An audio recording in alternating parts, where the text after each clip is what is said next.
오늘은 20번째 강의 실물교훈 제19장 용서의 한도. 오늘 본문의 말씀을 보겠습니다.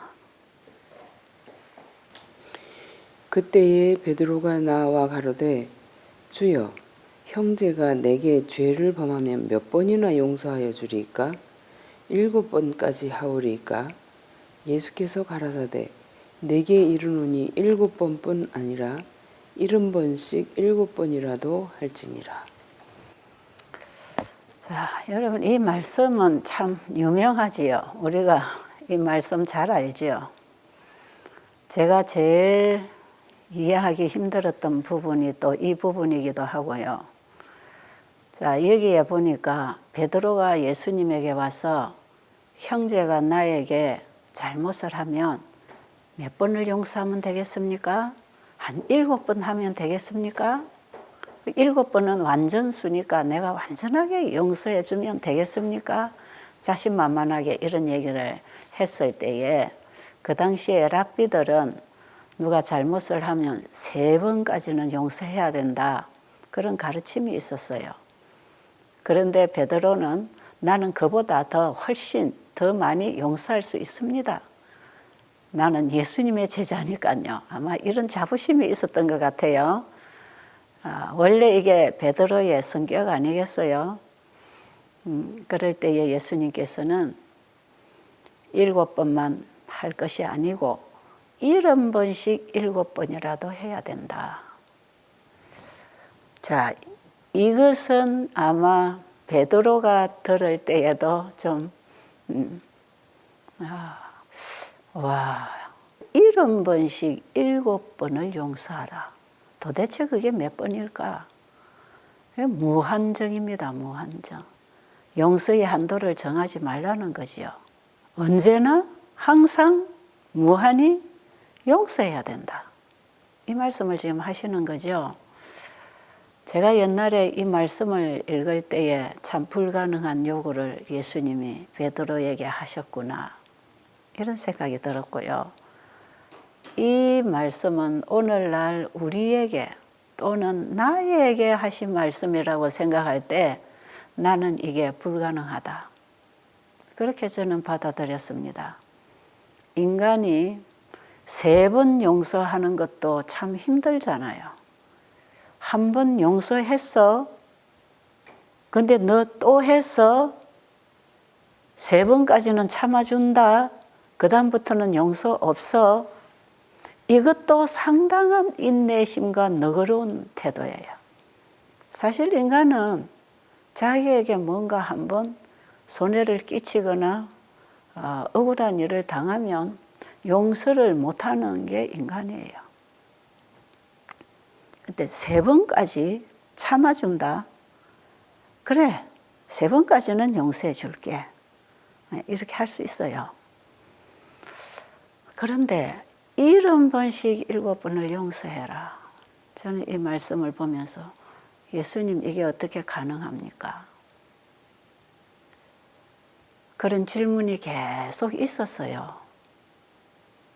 그런데 오늘의 이 과목을 공부를 하면서 이 말씀은 너무나 당연한 것을 주님은 우리에게 하라고 하셨는데 그것은 우리가 할 수 있는 용서가 아니고 주님이 우리를 용서해 주신 그 용서를 우리가 받아들였을 때에는 70번씩 7번 그 이상의 용서가 가능해지는 것이구나.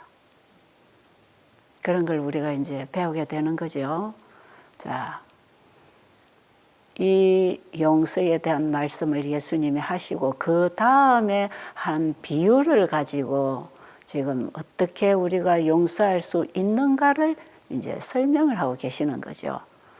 그런데 옛날에 우리는 이 말씀을 읽을 때에 예수님이 이어서 비유로 말씀해 주시는 이 비유를 들어도 그것이 내 가슴에 와서 느껴지지 않고 하나님의 무한한 용서의 경험을 하지 못했을 때에는 이것 하나의 비유에 불과한 것이지 이것이 어떻게 사실적으로 경험적으로 나의 용서로 만나질 수 있을까?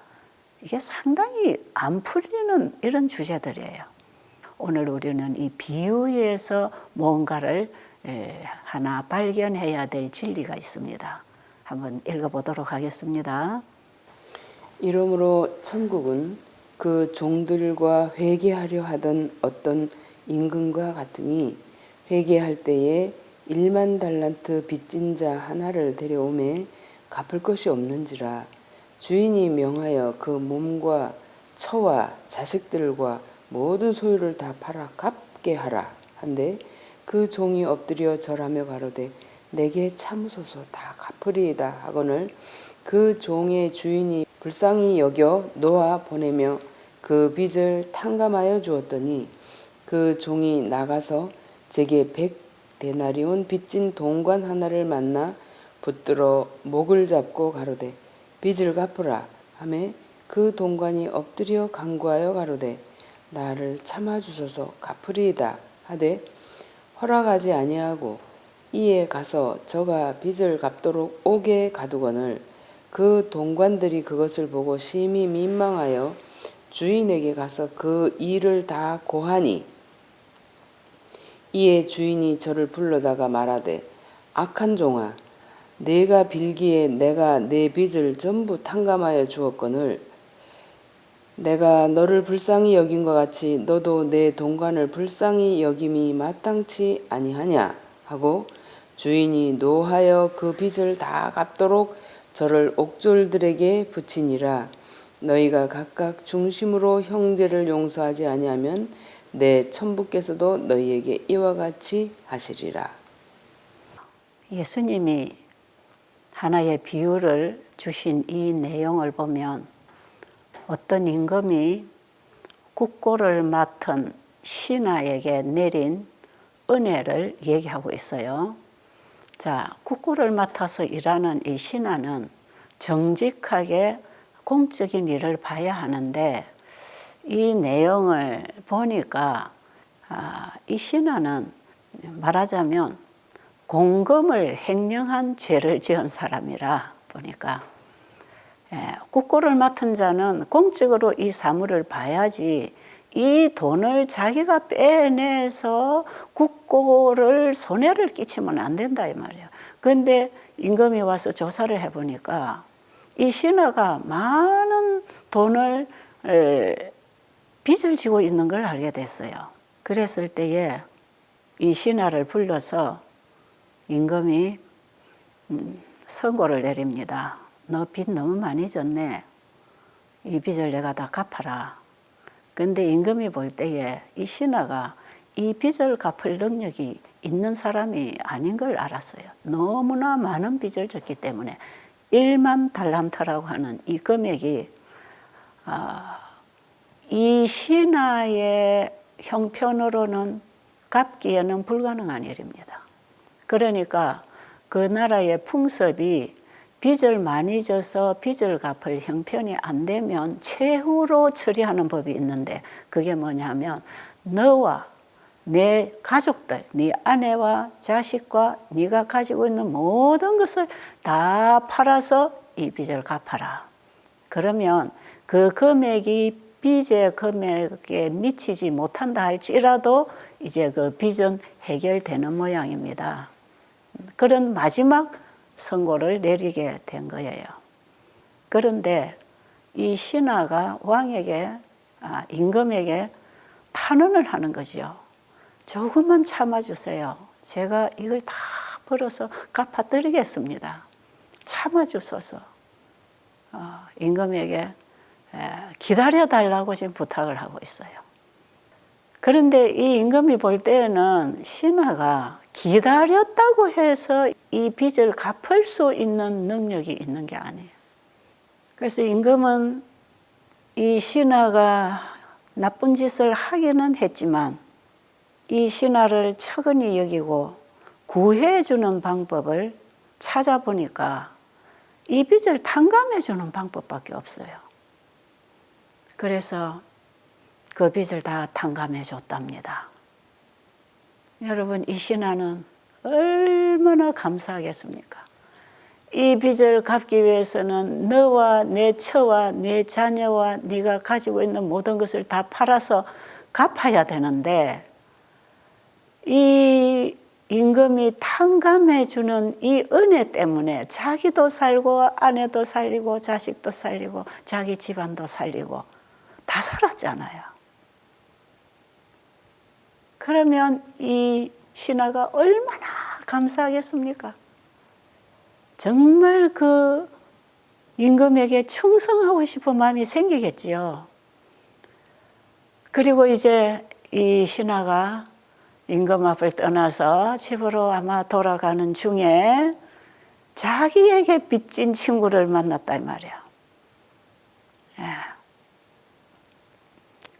자기는 이제 빚을 다 해결해버리고 홀가분한 마음으로 이제 의기양양하게 나오는데 자기에게 100데나리온 빚진 친구를 만났어요. 이 100데나리온과 1만 달란트라고 하는 이 차이는요, 100만 대 1의 차이라고 합니다. 엄청난 차이가 있는 금액. 이 금액에 빚진 친구를 만났을 때 여기 오늘 말씀해 보니까 그 친구의 목을 끌어잡고, 여러분 목을 어떻게 끌어잡는지 아시겠죠? 여러분 화나면 상대방 목을 끌어잡잖아요.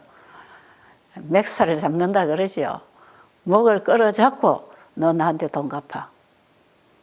그러니까 예, 죄송합니다. 제가 꼭 갚아드리겠습니다. 조금만 기다려주세요. 조금만 기다려주시면 제가 꼭 갚아드리도록 하겠습니다. 그랬는데도 불구하고 자기의 빚진 친구를 잡아다가 옥에 가두었다는 것이에요. 자, 옆에 있는 친구들이 이 광경을 바라볼 때에 너무나 어처구니 없는 짓을 지금 이 사람이 하고 있는 것이에요. 그러니까 그 친구가 임금에게 가서 이걸 고발을 하는 것입니다. 임금님, 조금 전에 수많은 빚을 임금님에게 탕감받고 나간 이 신하가 자기에게 빚진 친구를 용서하지 못하고 옥에다가 가두었습니다. 어서 갚으라고. 임금님이 이 소식을 듣고 보니까 이 괘씸한 놈이 그럴 수가 있나? 나는 지 모든 것을 다 팔아도 일생 동안 갚을 수 없기에 이 모든 빚을 다 탕감해 주었는데 이 은혜를 모르는 이 악한 종은 내가 그저 용서해 줄 수 없어. 그리고 갚을 때까지 옥에다 집어넣어라. 이렇게 선고가 내려지지요. 그런데 여기서 우리가 한 가지 배워야 하고 알아야 할 놀라운 사실이 있습니다. 그것은 빚진 자가 갚을 수도 없는 금액의 빚을 임금이 탕감을 해 주었을 때에 이 신하는 자기 인생을 다시 살 수 있는 기회를 얻은 것이에요. 보세요. 너와 내 처와 내 자식과 네가 가지고 있는 모든 소유를 다 팔아서 갖다 내라. 그러면 네 빚이 얼마나 크든지 그것으로 이 빚은 갚은 걸로 해준다. 이게 그 나라의 빚 갚는 최후의 방법이 있었다 이 말이에요. 그런데 너와 내 모든 재산과 네 처와 네 자식을 그대로 너에게 두고 내가 빚만 탕감해 주겠다는 거 아닙니까? 이것이 이 신하에게는 얼마나 큰 은혜입니까? 그런데 이 신하는 그 은혜를 알지 못했다는 거죠. 자기가 열심히 벌어서 갚을 수 있다고 생각했다는 것입니다. 그런데 임금이 탕감을 해줬다고 생각하는 거예요. 그러니까 이 신하는 자기가 국가에 진 빚이 얼마인지를 지금 모르는 거예요. 너무 많이 져놓고는 계산이 안 나오는 빚을 져놓고는 그 빚이 얼마나 큰지를 지금 모르는 상태. 내가 열심히 벌어서 갚으면 갚을 수 있다고 생각한 것입니다. 그 빚을. 자, 여기에서 우리가 배울 중요한 교훈이 있어요. 자, 다음에 말씀을 한번 보겠습니다. 사람은 율법을 범함으로 인하여 죄의 선고 아래 있게 되었다.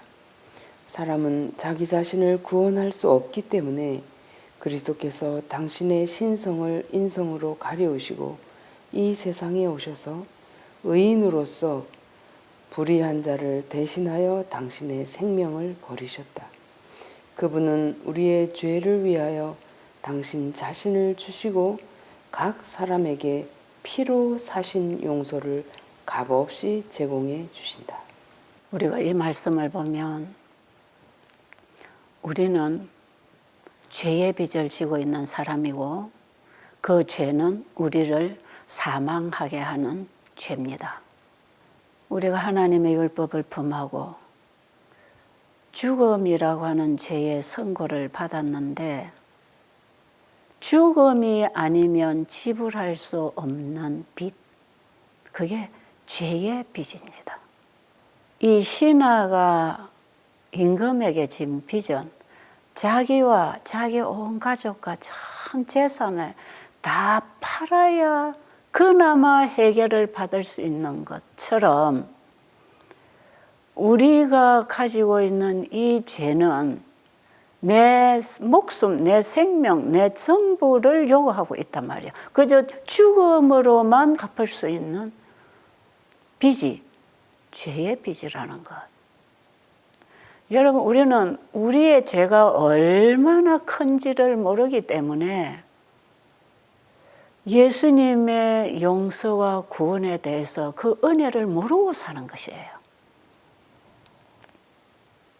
근데 이 말씀에 오늘 보니까 우리의 죄의 빚을 갚기 위해서는 죄 없으신 분이 그 빚의 대가를 지불하고 우리에게 용서와 구원을 베풀 수 있다는 것이에요. 자, 여기 우리 한 말씀 우리 다시 한번 생각해 보면 이런 말씀이 있죠.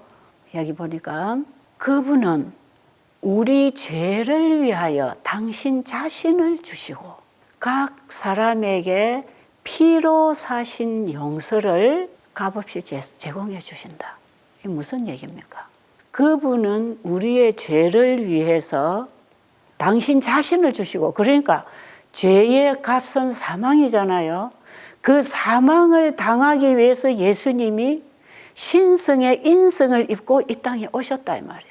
그래서 그분의 인성이 우리의 죄를 위해서 대신 죽음으로 죄값을 지불하셨어요. 예수님이 죽으심으로 흘리신 그 피로서 우리를 용서할 수 있는 그 용서를 사셨어요. 여러분, 이 부분을 좀 이해하실 수 있겠습니까? 그분은 우리에게 베풀어 주실 용서를 그분의 피로서 사셨다 이 말이에요. 이 공짜가 아니다 말이에요. 그분은 자기의 생명을 희생하는 자신의 생명의 값으로 우리에게 나눠줄 용서를 사셔서 그것으로 무한히 죄인들에게 용서를 베풀 수 있는 그 은혜를 주실 수 있으셨다 이 말이에요. 저는 이 공부를 하면서 깊이 가슴에서 느끼게 된 게 바로 이겁니다. 우리에게 널리 용서하신다 그랬죠. 악인은 그 길을, 불의한 자는 그 생각을 버리고 내게로 돌아오라. 내가 너를 널리 용서하겠다.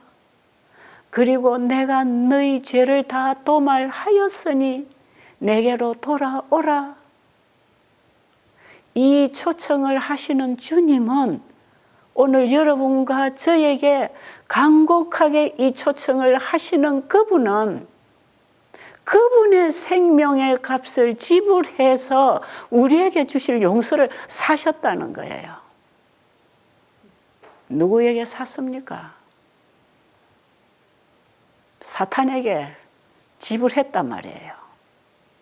그러니까 이미 우리의 죄에 대한 용서와 구원은 그분의 생명의 값으로 사셨기 때문에 우리를 주님은 자기 거라고 능히 주장할 수 있으신 것입니다.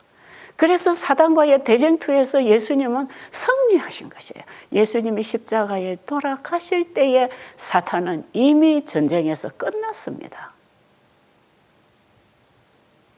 예수님이 십자가상에서 다 이루었다고 하실 때에 사단과의 선악의 대쟁투에서 승리하시고 끝내셨다는 선언이 주어진 것이에요. 그 이후로 사탄은 영원한 패배를 경험하게 되었어요. 지금 지성소에서 행하시는 마지막 구속사역은 이미 십자가에서 이루신 승리를 이제는 선언하시는 것입니다. 그리고 삼림 때에 그 사탄과 죄는 영원히 불살라서 끝내실 것이므로 영원히 죄는 도말되고 성소가 정결하게 되는 그 일이 마쳐지고 하나님의 백성은 영원한 구원을 받을 이 복된 소식이 영원한 복음입니다. 이 복음이신 예수님이 이 땅에 오셨을 때에 천사들은 목동들에게 나타나서 내가 오늘 너희에게 가장 큰 기쁜 소식을 하나 전해주러 왔다. 오늘날 다윗의 동네에 너희를 위하여 구주가 나셨다. 여러분, 이 기쁜 소식, 이 영원한 복음의 소식이 2000년 전에 이 땅에 왔어요. 다윗의 동네에 구주가 나셨어요.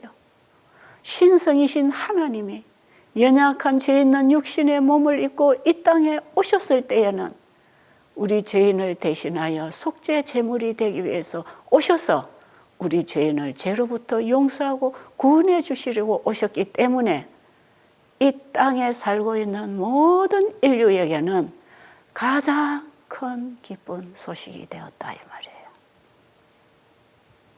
이게 계시록 14장에 새 천사가 전하는 영원한 복음입니다. 이 복음의 마지막 결론은 죄가 심판받는다는 것입니다. 죄를 가져다 준 사탄이 영원한 심판을 당한다는 것입니다. 그 모든 일을 다 준비하신 주님은 우리에게 오라고 하십니다. 너희 악한 길에서 떠나라. 어찌하여 죽고자 하느냐. 제발 내게로 돌아오라. 내가 다 준비해놨다. 그 예수님이 우리에게 베푸실 용서를 그분이 사셔서 지금 우리에게는 공짜로 나누어주고 계시는 그 은혜를 우리가 받아들인다면 우리는 우리에게 잘못을 저지르는 어떤 사람이 있다 할지라도 우리는 무한히 용서해 줄 수 있는 사람이 되는 것입니다. 여러분, 혹시 용서할 수 없어서 고통당하고 있는 분들이 계십니까? 자, 여기에 보니까 오늘 이 1만 달란트 탕감받은 이 신하가 자기 집으로 돌아갈 때에 자기에게 빚진 자를 만났을 때에 이 1만 달란트 탕감받은 이 사람은 자기에게 탕감해 준 그 임금의 본을 따라서 실천할 기회가 왔다 그랬어요. 자기에게 용서해 주신 그 임금의 은혜가 자기 가슴에 감격과 감사로 가득 차 있었다면 그 자기에게 빚진 친구가 와서 미안해, 내가 곧 갚아줄게. 그럴 때에 괜찮아 아무 걱정하지 마. 나 다 탕감해 줄게. 나는 이렇게 큰 빚도 탕감을 받았는데 그깟 그 몇 푼 안 되는 그거 내가 용서 못하고 탕감 못 해주겠느냐. 괜찮아. 그깟 아무 상관없어.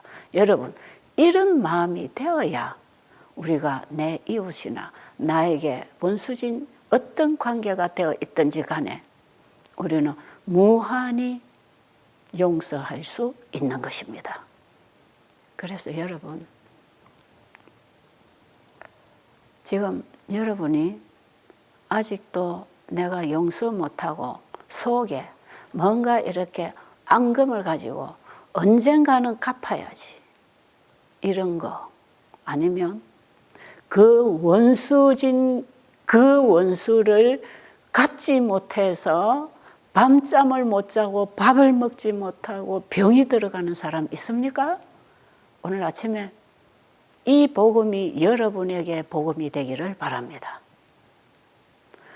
저는 그동안에 환자들을 위해서 봉사하면서 원수 관계로 한이 맺혀서 병들어 죽어가는 사람 너무 많이 봤어요. 수십 년을 잠을 못 자고 우울증에 시달리고 불안증에 시달리고 그 원수만 생각하면 자다가도 벌떡 일어나서 온몸을 떨게 되고 주먹을 불끈 쥐면서 이 원수 갚을 그 계획을 하느라고 잠을 못 이루는 때가 많다는 것입니다. 그런데 우리 인간은 다 그렇습니다. 우리 인간은 악을 악으로 갚고자 하는 죄가 우리를 지배하고 있어요. 그런데 예수님은 악을 선으로 이기라. 원수를 위하여 복을 빌어라. 이런 말씀들을 하실 때 예수님은 우리에게 무한한 용서를 베푸시기 위하여 그분의 생명을 지불하셨다 이 말이에요. 내가 너에게 주는 이 공짜로 주는 은혜는 나는 이걸 공짜로 얻은 게 아니다.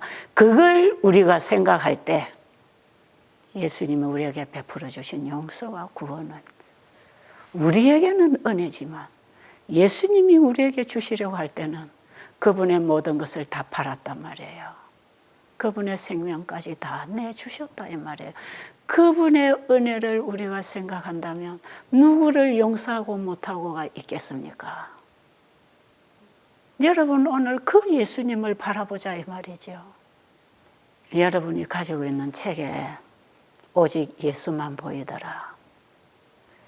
그 책에 제가 미국에서 만난 한 여인의 얘기를 써놨어요. 우리 정신건강 부분에 보면 어떻게 용서가 가능한가. 그 제목에 보면 제가 그 여인을 잊을 수가 없어요. 지금도 저는 그 여인의 얼굴까지 기억이 생생한 그 여인 얘기. 제가 그 책에 그 여인의 얘기 써놨잖아요. 제가 워싱턴 DC에서 세미나를 열 때에 환자들이 첫날 들어오면 다 개인 상담을 합니다. 그런데 이 여인이 저에게 상담하기 위해서 첫 들어왔을 때 이런 말을 해요. 내가 오랫동안 이 세미나에 대한 소식을 들었고 원장님의 강의도 제가 테이프를 통해서 많이 들었습니다. 그리고 많은 사람들이 나를 여기에 가라고 권하기도 했습니다. 그런데 내가 이 세미나에 오기를 내가 굉장히 두려워했습니다. 그래요. 그래서 제가 왜요? 그랬더니 만약에 이 세미나에 와서 내가 원장님의 그 복음 말씀을 듣고 내가 만약에 변화가 일어나서 내 남편을 용서해 줄까 봐 그게 두려워서 내가 여기 오지 못했습니다. 자, 여러분 어처구니 없는 얘기를 지금 하고 있어요. 아니 남편을 용서해 줄 수 있으면 좋은 것이지 용서해 줄까 두려워서 내가 여기를 못 왔다고 하는 것은 진짜 용서해 주기 싫은 남편이었다 이 말이에요. 무슨 사연이 있겠는가. 그래서 예를 들어봤어요. 결국은 바람핀 얘기입니다. 자기를 버리고 다른 여자와 함께 살림을 차리고 자기를 버린 남자, 그 남자를 자기는 눈에 혹 들어가기 전에는 용서 못한다는 것이에요.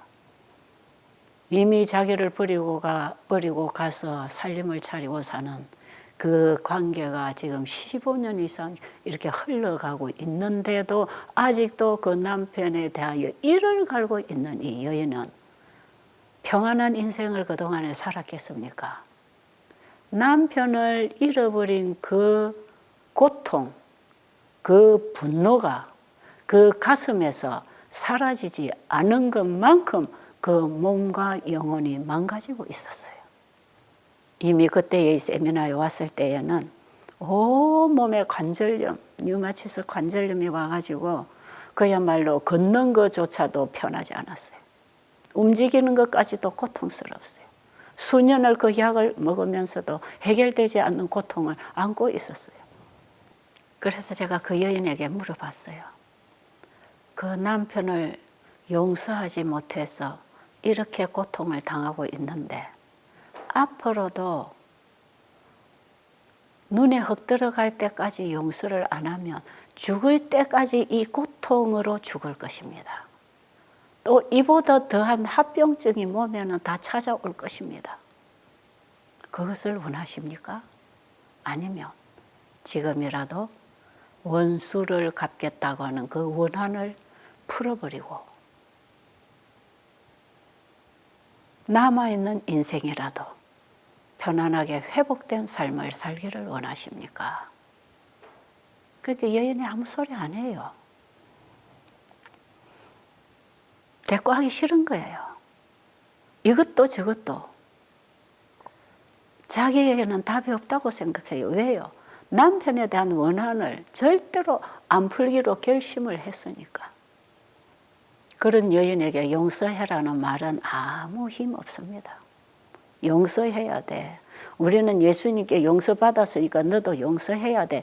이거 아무리 가서 친절한 말로 권면을 하고 타이르고 가르쳐도 해결 안 돼요.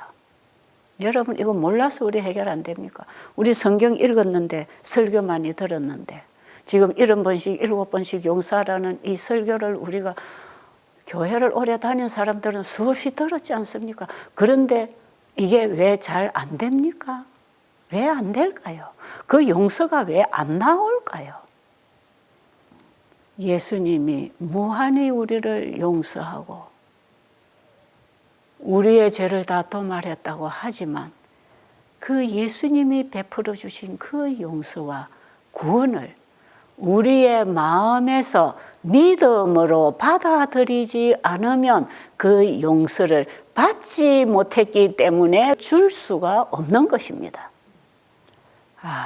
굉장히 중요한 이 부분을 여러분들이 깨닫게 되기를 바랍니다. 자, 그리고 저는 워싱턴 DC에서 이 집회가 열흘 동안 밤낮 먹고 자면서 열렸어요. 제가 하루 아침 식전 강의에서 예수님의 용서, 그분의 십자가의 죽으심은 바로 우리에게 줄 용서를 사신 것이라고 그러잖아요. 그러니까 예수님은 자신의 생명을 주고 용서를 사셔서 우리에게 나눠준다 이 말이에요. 제가 그 십자가의 구원의 복음, 우리를 구원하기 위하여 그분이 죽으셨단다. 우리의 죄를 용서하기 위하여 자신의 피를 흘리셨단다.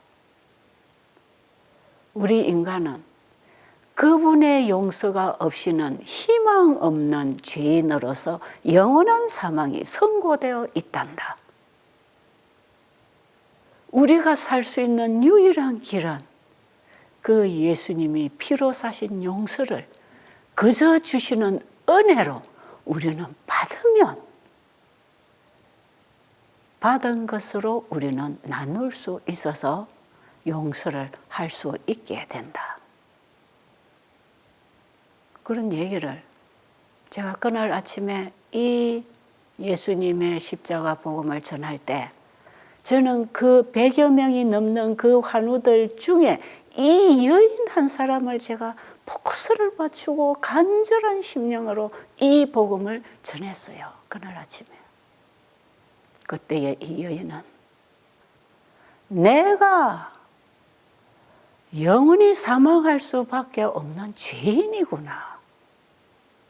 그런데 예수님이 자신의 생명을 주시고 나에게 용서와 구원을 베풀어 주셨다면 이것은 예수님의 값없이 주시는 은혜로 내가 용서받고 구원을 받을 수 있다면 나는 영생을 얻는 것이구나.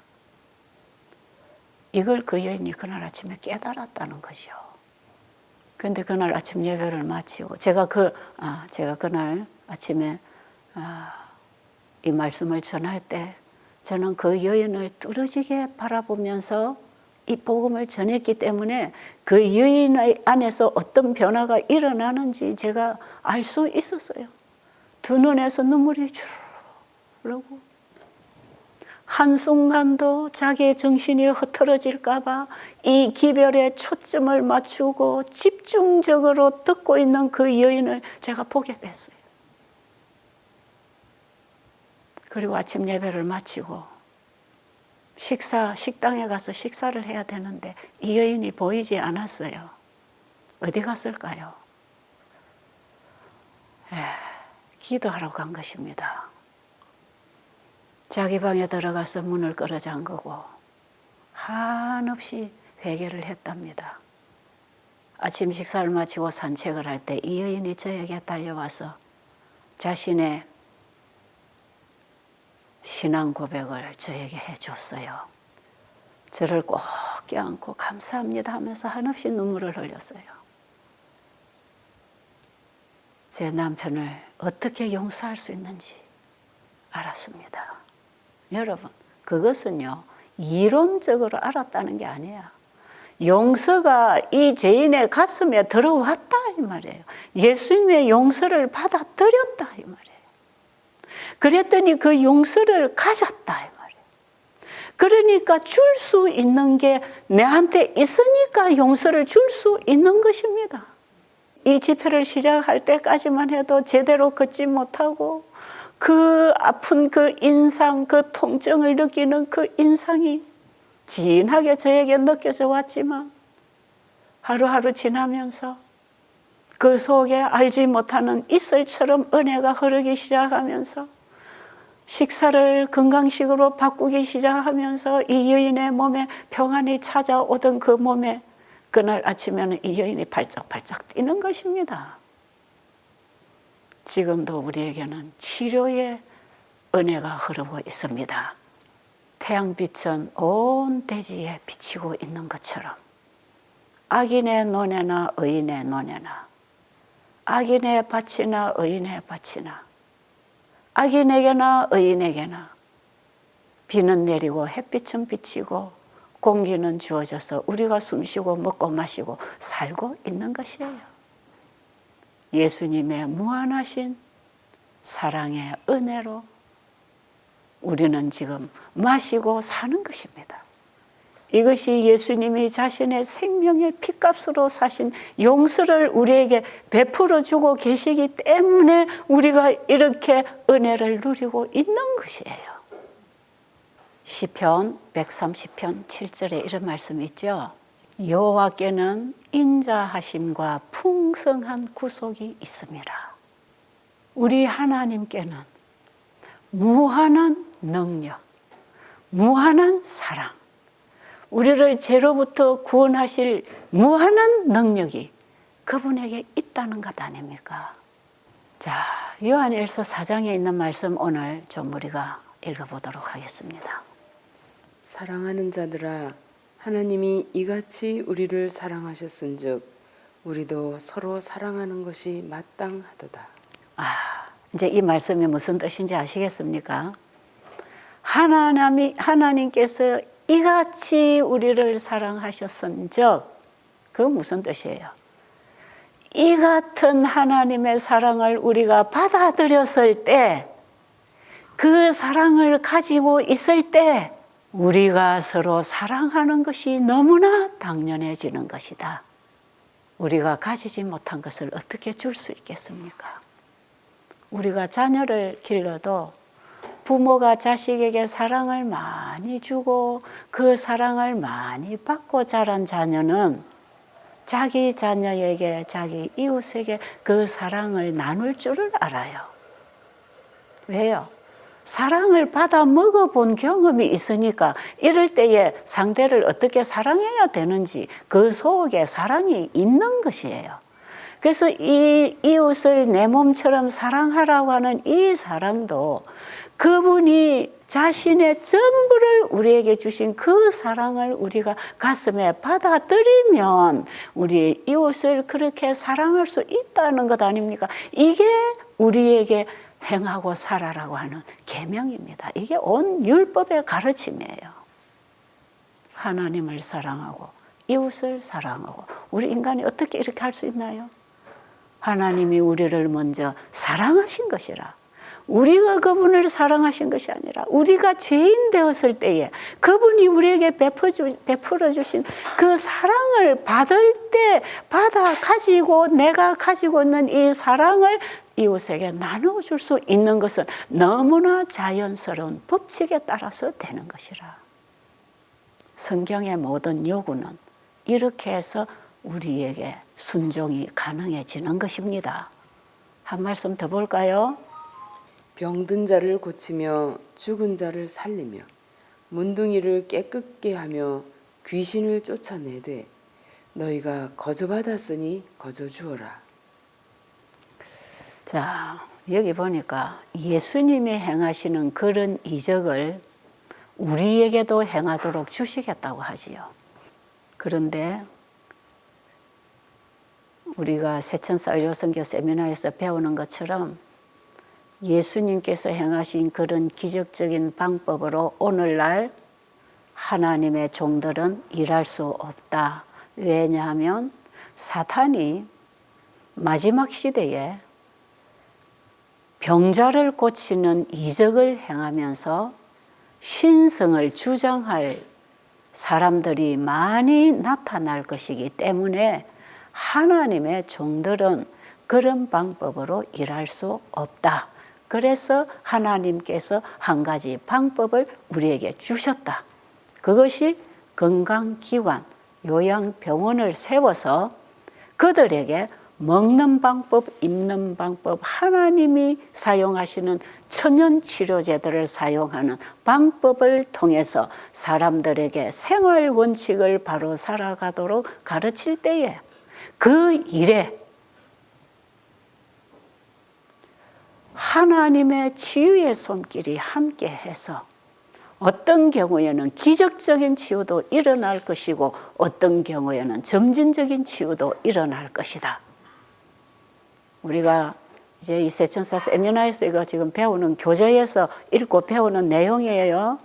자, 이 시대에 주신 건강기별의 원칙을 가지고 지금 이 말씀을 2000년 전에 예수님이 하신 이 말씀을 우리는 지금 이해를 해야 된다 이 말이에요. 자, 그러면 오늘 말씀해 보니까 자, 병자를 고치고 문둥병을 고치고 중풍병을 고치고 귀신을 쫓아내고 이런 일들을 만약에 우리를 통하여 하나님이 하셨다고 하면 이것은 내가 한 것이 아니고 주님께로부터 받은 것이기 때문에 그저 나누라 이 말이에요. 여기에는 어떤 값을 지불하게 할 수가 없는 것이에요. 그저 받았으니 그저 주라는 것을 우리는 다 지금 가지고 누릴 수 있는 것입니다.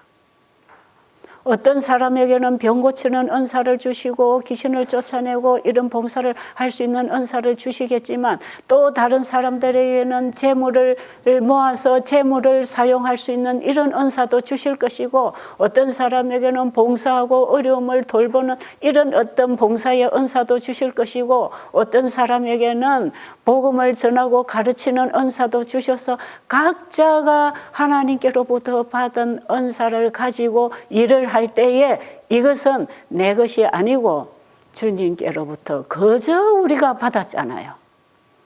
그걸 우리는 그저 나누어 주라. 그래서 하나님의 사업에는 봉사밖에 없습니다. 하나님의 사업을 하면서 돈을 계산하거나 돈을 계산해서 사람들에게 도움을 준다거나 그 사람이 나에게 얼마만큼 보답할 수 있느냐에 따라서 우리가 사람을 만나고 일을 하는 것 이것이 아니다 이 말이에요. 복음 사업에는 봉사밖에 없습니다. 왜? 우리가 나누는 것은 예수님의 생명의 값을 지불하고 사신 그 용서와 구원과 은사를 우리에게 그저 다 주셨기 때문에 우리는 그저 베풀어야 되는 것이에요. 그래서 우리는 봉사하라는 거예요. 하나님께 받은 것을 나누라.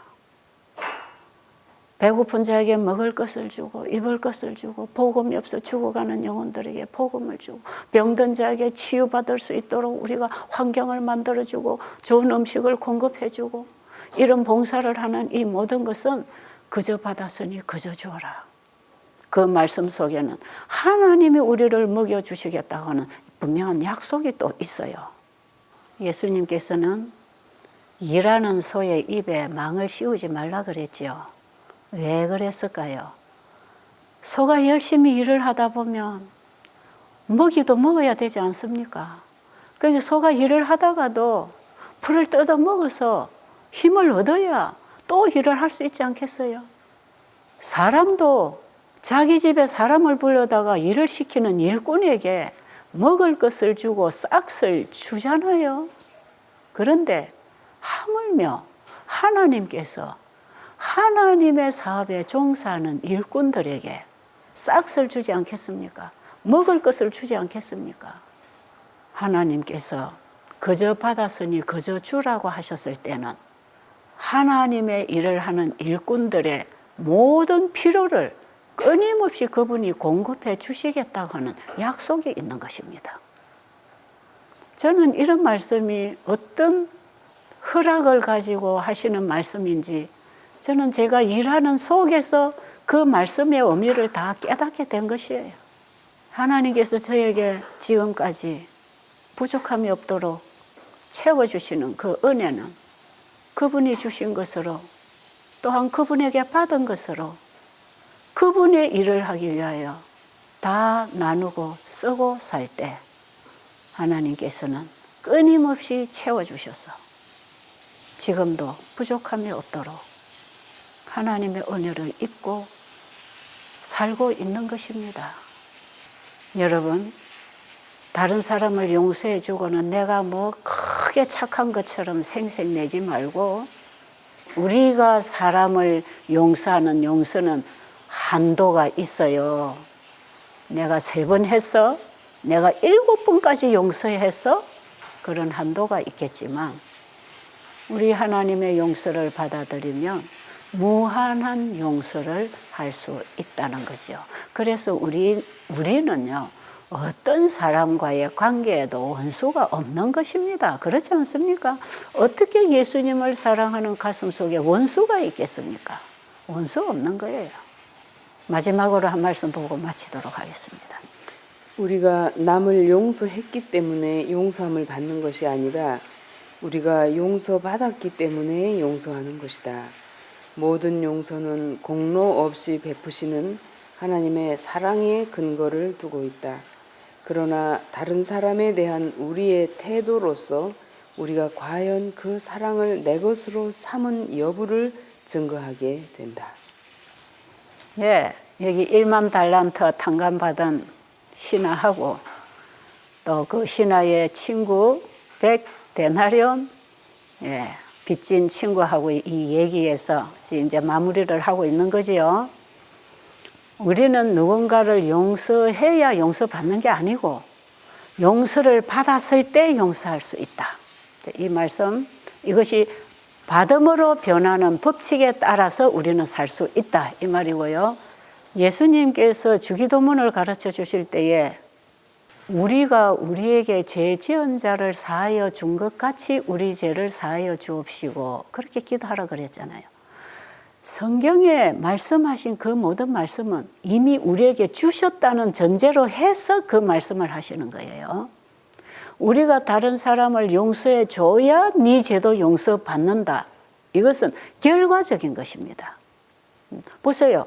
1만 달란트 빚진 자가 탕감을 받았는데 자기 친구에게 100데나리온 탕감 못 해줘서 옥에 가둘 때 1만 달란트 탕감받은 그 은혜가 다 무산돼 버렸다 이 말이에요.